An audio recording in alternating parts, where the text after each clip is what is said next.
family looked normal, calm, friendly, just another trio flying overseas with a picnic basket full of snacks.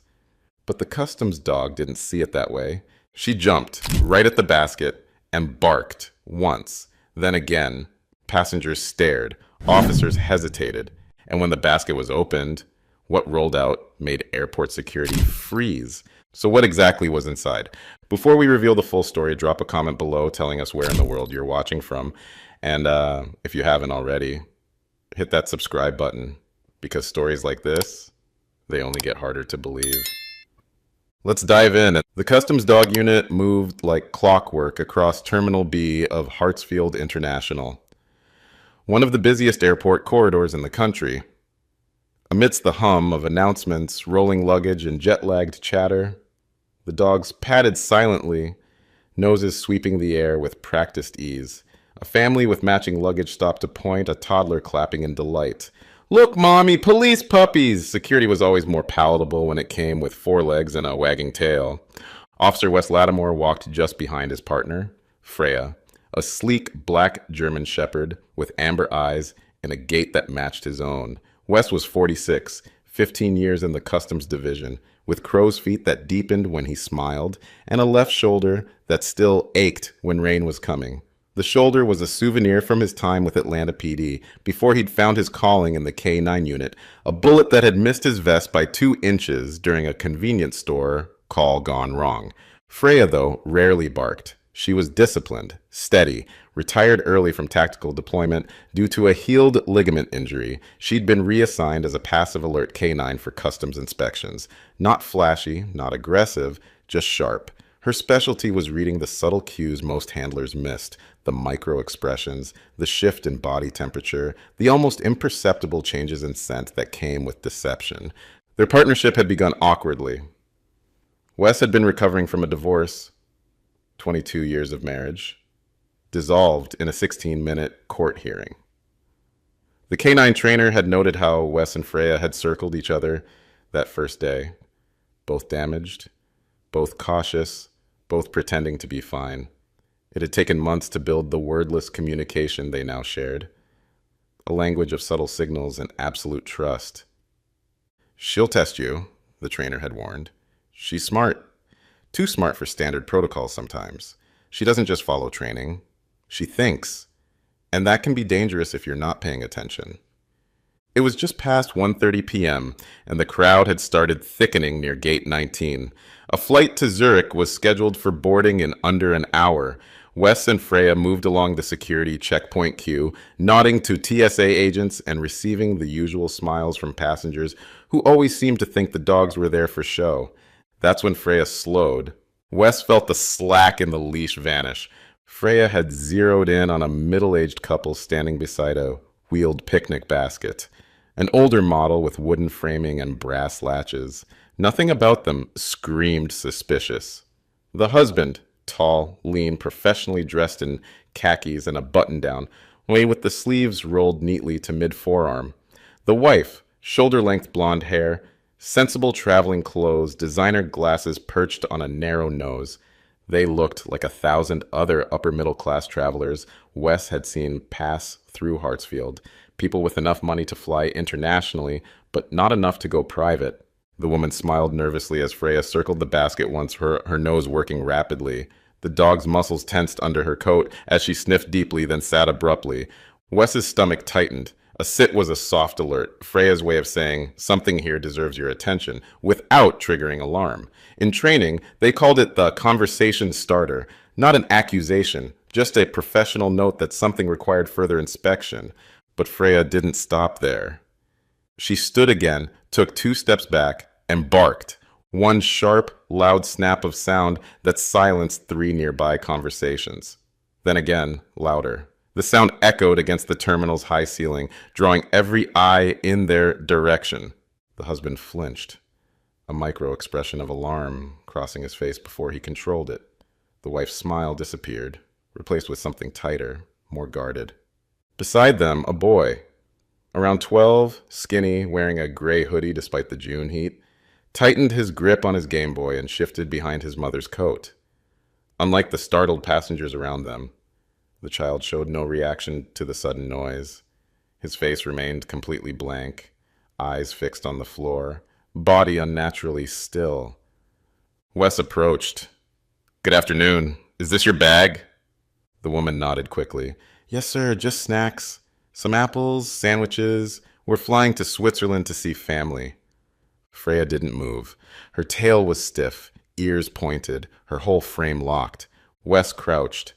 She's trained to alert for scent anomalies, narcotics, explosives, biohazards, but also blood. The man looked confused. "Blood?" Wes tapped the basket gently. "Did you pack this yourself?" "We did," the wife said. I did. My son helped me wrap the food, but it's just a basket." Freya barked again, louder than before. People turned. A TSA supervisor stepped over. Wes raised a hand but didn't take his eyes off the family. "Sir, ma'am, I'm going to ask you to step aside with me. The basket will be opened and inspected here." The mother hesitated. "We really just have snacks." "I'm sure," Wes said calmly. "But the dog's not wrong often." They moved to the inspection table, Freya never taking her eyes off the boy. He didn't speak, didn't even blink.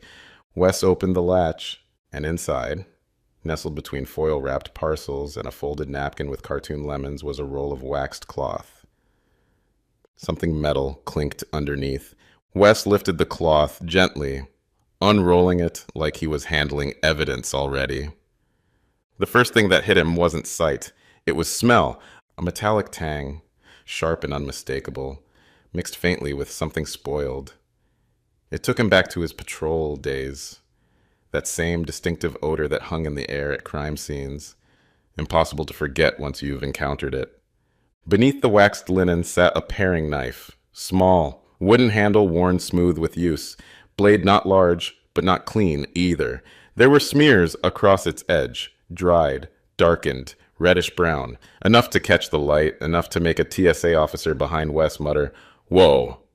The mother gasped and covered her mouth, the sound strangely theatrical. Wes had interviewed enough people to recognize the difference between genuine shock and manufactured reaction. Hers fell uncomfortably in between, the gasp authentic but the timing rehearsed, as if she'd been bracing for this moment. The father froze. "That's not ours. That's not... We didn't pack that." His voice had the hollow ring of a man realizing his carefully constructed reality was collapsing. Freya growled low, not at the parents, at the boy. The sound was so uncharacteristic of her training that several officers glanced over in surprise. Passive alert dogs weren't supposed to growl. They weren't supposed to show aggression. They were detection tools, not enforcement. But something about this situation had pushed beyond Freya's training, triggering something more primal, more instinctive. The vibration traveled from her chest through the leash to Wes's hand. A warning, a signal that transcended protocol. Wes gently placed the knife onto a sterile tray, while the nearby TSA supervisor called in additional airport police. Yellow cones were placed around the table. The family was asked, calmly, quietly, to move to a holding room. The crowd murmured, cameras came out, but nothing exploded. No one yelled. It was just tense, like air before a storm. As they walked, Wes observed the family dynamics with trained attention. The father walked slightly ahead, shoulders tight with controlled anger or fear. The mother kept one hand on her son's back, guiding him forward. The boy moved mechanically, his face a blank canvas showing nothing. Not fear, not confusion, not the indignation most children would display at being treated like potential criminals. Inside the holding room, the family sat at a corner table under a buzzing fluorescent light. The father's name was Joel Carpenter, software engineer, clean record, wife, Dana, schoolteacher, part-time. The boy, Milo, was quiet, legs swinging under the chair. Wes pulled a seat across from them and set a small recorder on the table. "We're going to ask some basic questions," he said. "Just standard procedure." Joel leaned forward, his voice barely above a whisper. "Officer, I swear we've never seen that knife. This is insane." "You said you packed the basket yourselves." "We did. Just lunch stuff. Apples, crackers, a thermos of soup." Dana nodded along, voice trembling. I wrapped everything myself. We had leftover sandwiches from yesterday, but I didn't pack a knife. Wes turned to the boy. Milo, did you pack anything extra? The boy didn't look up. Freya was seated at Wes's side, ears up, eyes locked on Milo. Milo, Wes repeated gently, did you see that knife before today? Still no answer. But then his fingers twitched in his lap. Wes didn't press. He stepped outside with the responding airport officer and quietly said, get this knife to forensics. Priority. Trace testing, human or animal. I want results fast. When he returned, Dana was speaking softly. He's not bad. He gets overwhelmed. That's why we're going. Going where? Wes asked. To Switzerland. There's a specialist. Child psychiatry. Very specific cases. Joel cut in. He's had episodes. Some incidents at school. We've tried everything here. Nothing's worked. Can you explain the incidents? The parents exchanged a long, reluctant glance. Joel sighed. A neighbor's rabbit. It was found dead. Milo said it was an accident. Another child's cat, Dana added, voice barely audible. Cut whiskers. Tail injury. We were told it might have been a dare. But he's not violent, Joel insisted. He doesn't hit. He doesn't scream. He just goes very quiet sometimes. Wes nodded slowly, then turned toward Milo again. You didn't pack the knife, right? He asked softly. Milo looked up. His eyes were red. He hadn't spoken since they entered the room. But now, he whispered, I just wanted to keep it safe. Wes sat back. Safe from what? But the boy didn't answer. The knife would test positive, later that evening, for blood. Traces too small to confirm identity, but enough to rule out food prep. And Freya? She didn't move the entire time. Just watched. Still and sure. Like she knew exactly who'd packed that basket. The holding room was quiet now. Joel paced in tight circles while Dana kept glancing at the door, as if waiting for someone to burst in and tell them this was all a mistake. Milo stayed in his chair, small and silent, feet not quite touching the floor. Wes stood in the hallway, just beyond the glass panel. He was reviewing a file pulled from internal law enforcement systems, an interdepartmental note flagged by a school liaison officer 4 months ago. Milo Carpenter, age 12. 3 minor incidents flagged in school records. 1 involved a rabbit that died on school grounds, initially blamed on a hawk, but later revised after a janitor found fur inside a locker. The second, a house cat from the same neighborhood. Its whiskers had been snipped off, tail bruised. Vet confirmed it wasn't accidental. The third never made the reports, but the guidance counselor had written an internal note. Student has an affectless tone when describing harm. Parents are cooperative, but hesitant to pursue formal evaluation. Wes read the lines twice. Then he stepped back inside. We spoke to your school counselor, he said quietly, about past incidents. Joel looked up sharply. Those were all taken out of context. We're not trying to accuse, Wes said evenly. We're trying to understand. Dana looked toward her son. Milo, honey, you told us you didn't pack anything. The boy didn't move, didn't nod, but Wes saw it. A small flinch in the fingers, almost a tick. Milo, he said gently, was that your knife? Milo blinked, then nodded. Just once. Dana sucked in a breath. Why? Wes asked softly. I didn't mean to hurt anybody, the boy mumbled. It's just, I use it for practice, for cutting fruit, for shapes. Shapes? Wes tilted his head. In the backyard. I practice on oranges. I slice them into faces sometimes. I like seeing the inside. Wes glanced at the parents. Dana looked like she was about to cry. We were going to the doctor, she said again. We didn't know he brought it. We didn't. He's been stable for months. Joel sat down, finally defeated. We've seen specialists here, therapists, but they all said it was too early for a diagnosis. And the trip to Switzerland. There's a clinic in Bern, Dana said. They study early behavioral disorders, callous, unemotional traits. They do things differently there. Less stigma, no media attention, just treatment. Did you tell TSA about the trip? We didn't want to delay the flight. They would have flagged us. Joel looked at Wes. Can you blame us? Wes didn't answer.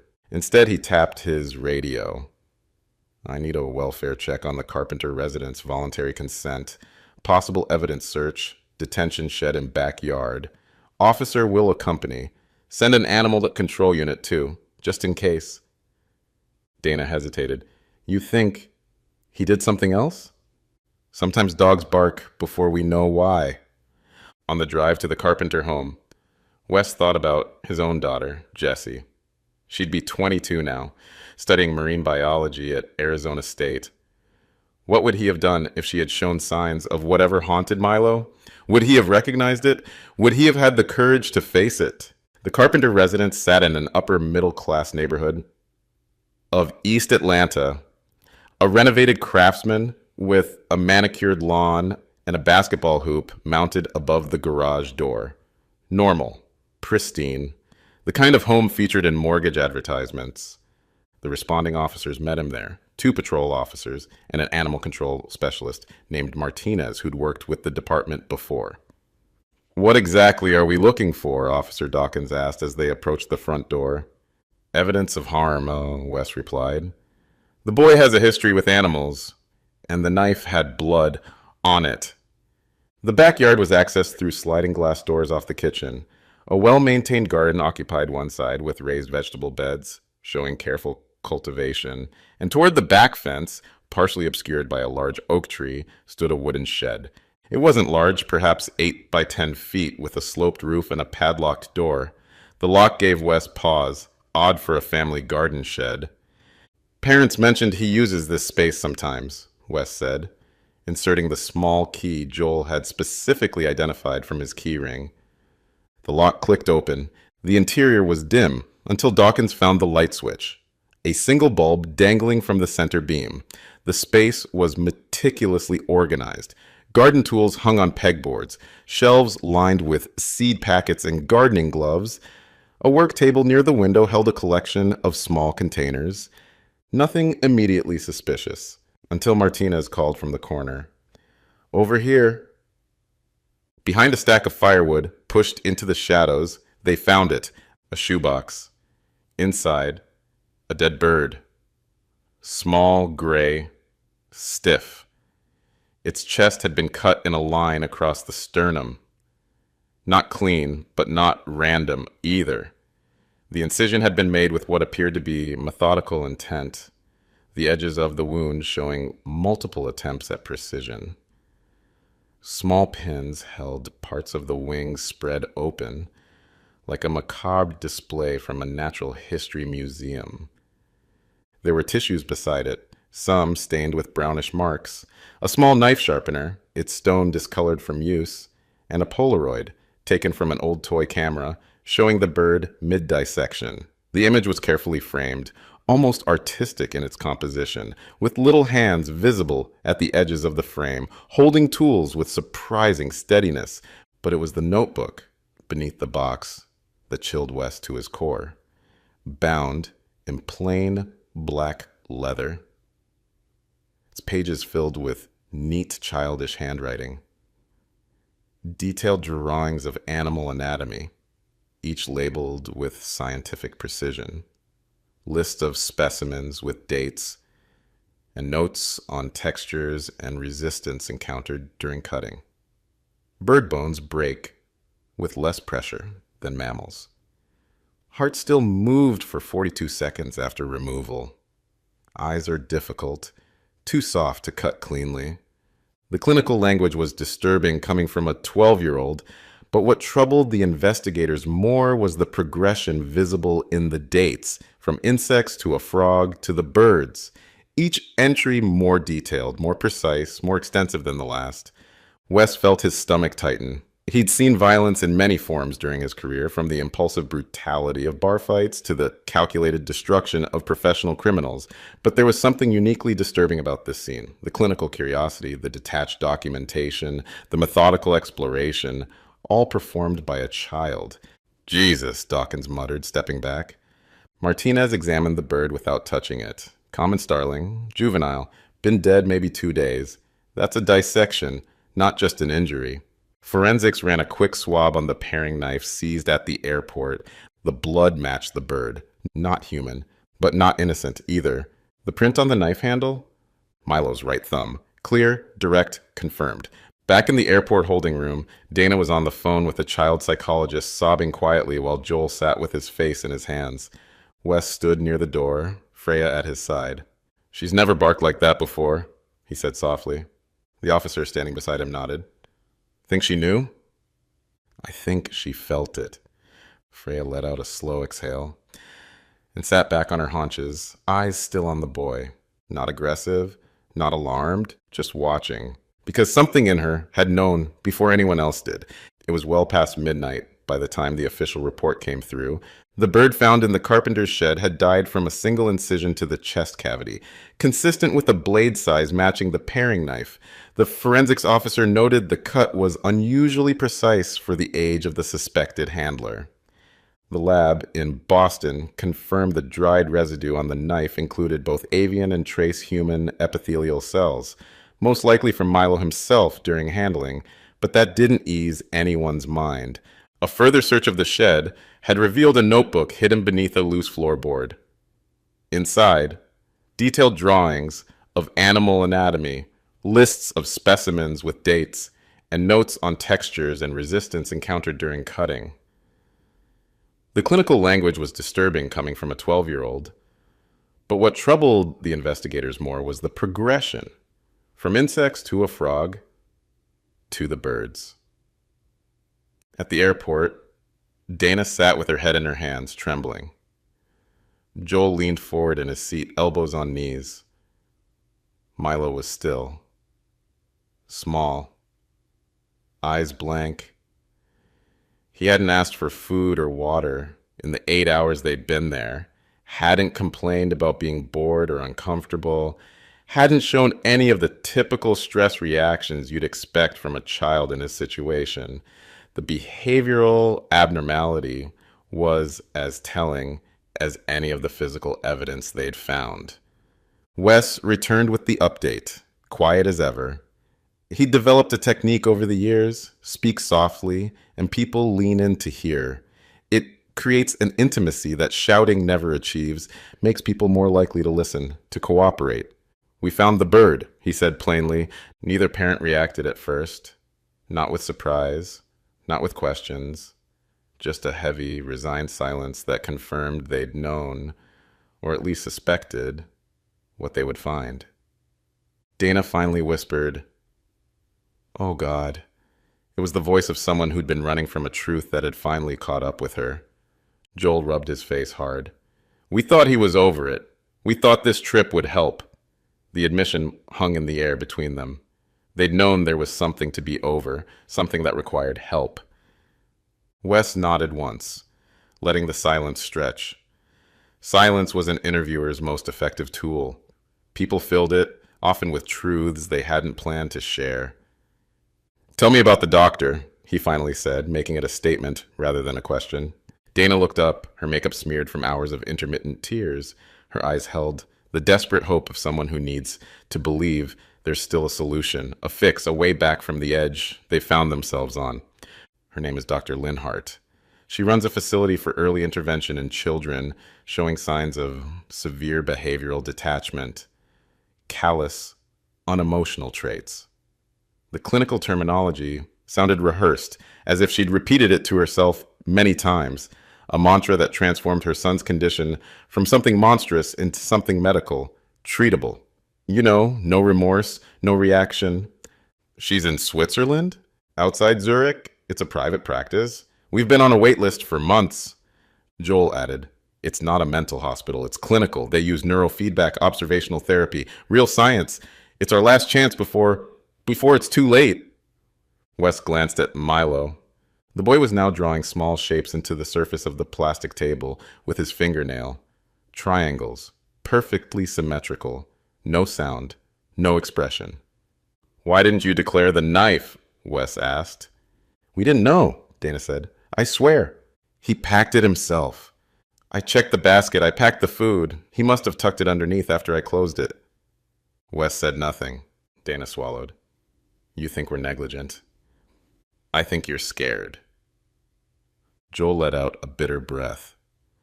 We've had social workers, teachers, neighbors. Everybody thinks we're the problem. You're not. Then why are we here? Wes looked at Milo. Because someone finally barked loud enough for the rest of us to listen.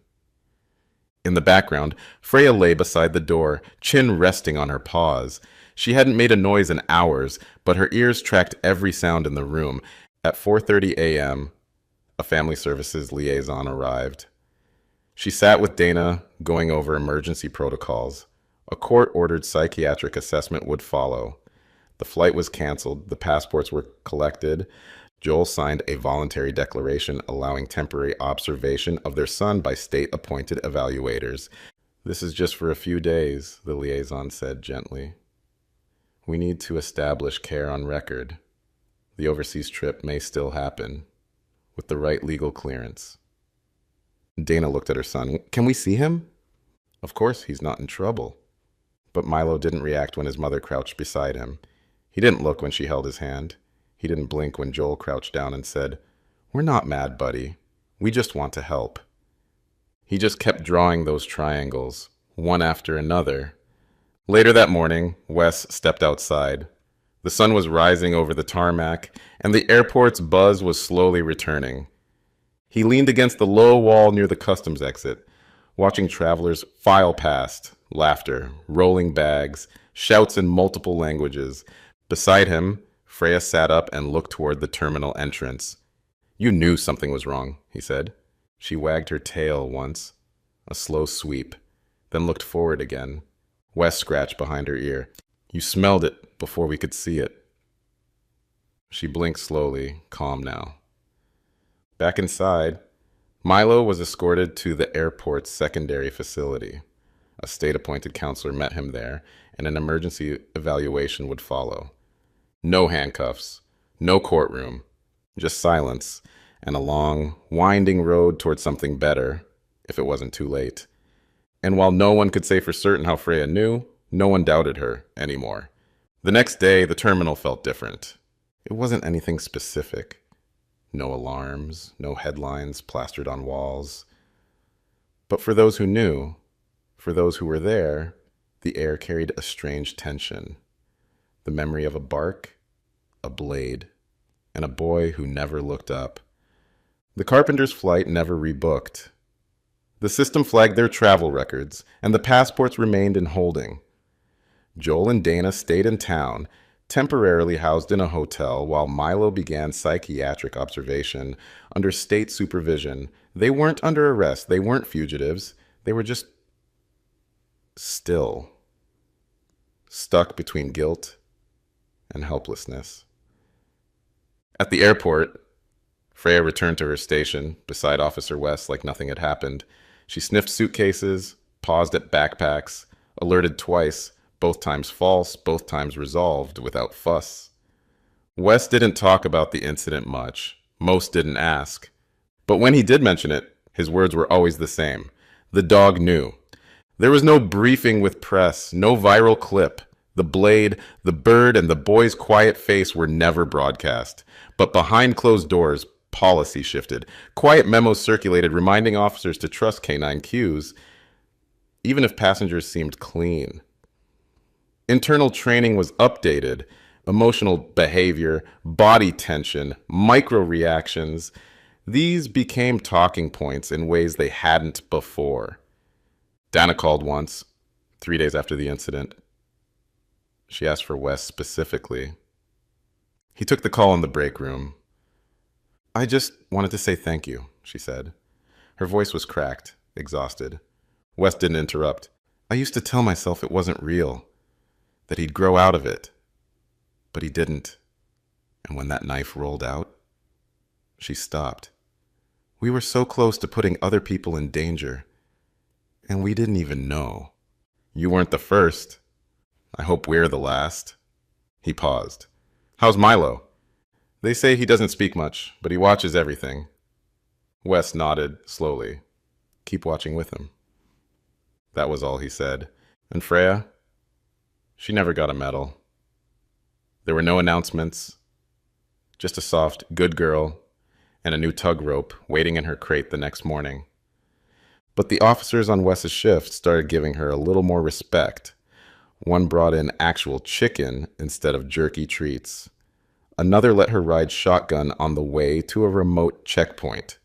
Wes didn't tell them to do it, but they did, because something about that one moment stuck with them. How Freya had barked not out of aggression, not from fear, but from clarity. She had known something was off, not the food, not the family, but the energy, the silence, the tremor in a boy's hand that no one else noticed until the knife hit the floor. In the following weeks, several airports across the state adopted a new checklist, one that included handler discretion for non-narcotic alerts.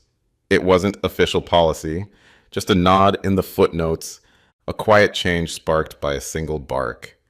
As for the Carpenters, no formal charges were filed. Social services continued weekly evaluations. A judge granted them temporary custody while requiring full cooperation with psychiatric treatment. Dana later said in a follow-up interview, off the record, that she didn't blame the officers or the dog. If anything, she whispered, Freya saw what I was too scared to.